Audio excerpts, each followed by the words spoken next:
Work breakdown structure berdasar software development lifecycle. Terdiri dari beberapa tahapan, yaitu pertama adalah analisis, design, development, testing, implementation, dan maintenance. Case 1. Aplikasi e-cash. Sistem e-cash merupakan transaksi antara tiga pihak, yaitu customer, merchant, dan bank. Requirement pertama dalam case ini adalah offline e-cash, yaitu tidak membutuhkan merchant untuk berhubungan dengan bank selama span protokol. Merchant dapat menyetorkan uang menggunakan protokol penyetoran. Dan requirement kedua adalah contactless e-cash. Aplikasi pada kartu memungkinkan pelanggan untuk melakukan transaksi pembelian dan pembayaran, top up, withdrawal, transaksi dilengkapi dengan security, mengecek catatan transaksi, dan audit trail. Pembangunan WBS untuk proyek aplikasi e-cash ini sesuai dengan SDLC adalah pertama mission analysis, yang kedua investment analysis, yang ketiga conduct design, keempat developing, kelima conduct testing, dan keenam adalah conduct maintenance. Yang pertama adalah analisis.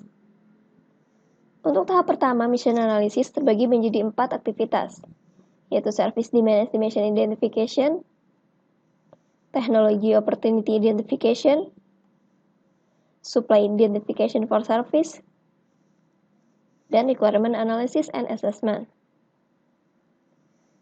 Untuk investment analysis terbagi menjadi 2, yaitu requirement definition dan alternative identification and analysis.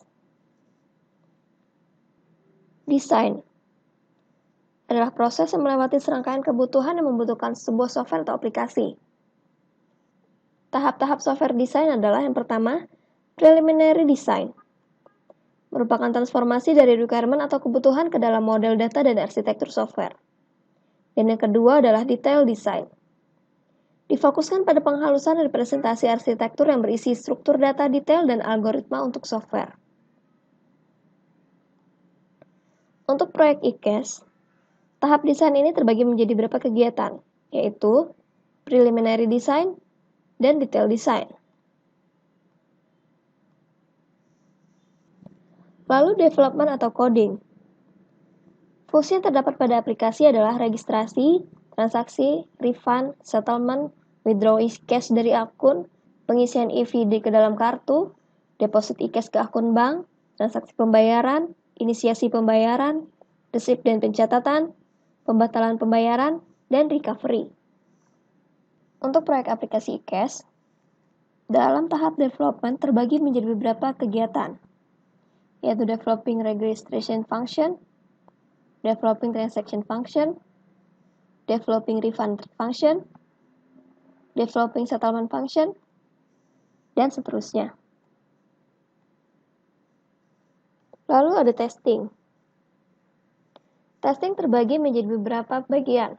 Yang pertama adalah unit testing. Unit testing ini dilakukan oleh software developer.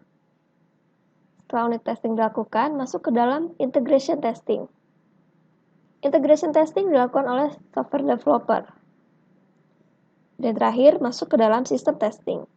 Yang dilakukan dalam sistem testing adalah environment testing, check error, bug, dan interoperabilitas. Biasa dilakukan oleh tim quality assurance. Di dalam testing juga ada user acceptance testing.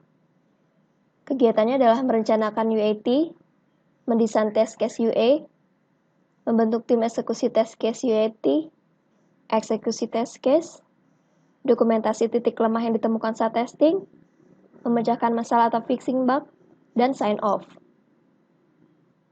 Untuk tahap testing dalam proyek aplikasi e-cash ini terbagi menjadi beberapa kegiatan, yaitu unit testing and evaluation, integration testing and evaluation, system independent verification and validation, site acceptance testing, dan independent operational test and evaluation. Dan terakhir dapat dilakukan conduct maintenance.